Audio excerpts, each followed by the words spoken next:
మాకేం రాలే, దళిత వర్గాలకు పేద వర్గాలకి ఏమీ రాలే.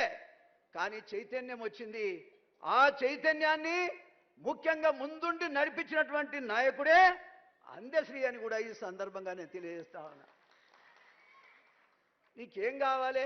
నువ్వు ఎన్ని రోజులు ఉంటావో ఉండు ముఖ్యమంత్రి, మేము కాపాడుకుంటాం నేను.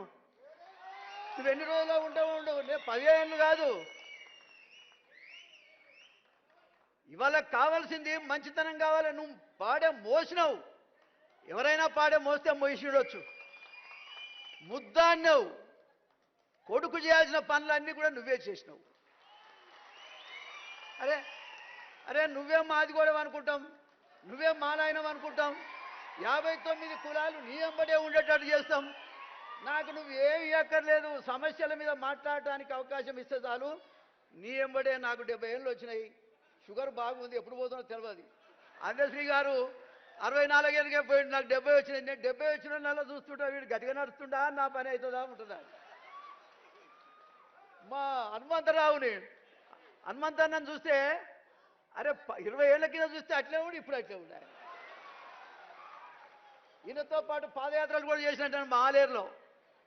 సందర్భం వచ్చినప్పుడల్లా ఈ వర్గాలకు సంబంధించినటువంటి నాయకులను గౌరవించటం నాకు అలవాటు. నా జీవితంలో తెలిసో తెలియకో నేను 6 సార్లు గెలిచిన ముఖ్యమంత్రి గారు. పెత్తందారుల మీదనే గెలిచిన, అది కూడా చెప్తున్నాను. నేను ఎవరికి ఒక ఎన్టీ రామారావు గారు ఒక్కడే మాదిగలు కానీ పేద వర్గాలకు అన్ని రకాలుగా ముఖ్యంగా రాజకీయ శక్తినిచ్చింది ఒక ఎన్టీ రామారావు గారు. మీరు అర్థం చేసుకోవాలి. ఎన్టీ రామారావు గారు ఇచ్చిన మళ్ళీ మాకు ఎవరు ఇయ్యట్లే. ఒకవేళ నువ్వు అందశ్రీ రాసినటువంటి పాటలో భాగంగా మా ఎక్కడో ఉన్నాడు, యారులో కనబడతాడని చెప్పిండు ఆయన. ఇవాళ నేను అంటున్నా, ఒక మాదిగ బిడ్డగా లేకపోతే దళిత బిడ్డగా మేమందరం నీ ఎంబడి ఉంటాం, నిన్ను వీకెట్టోడే లేడు.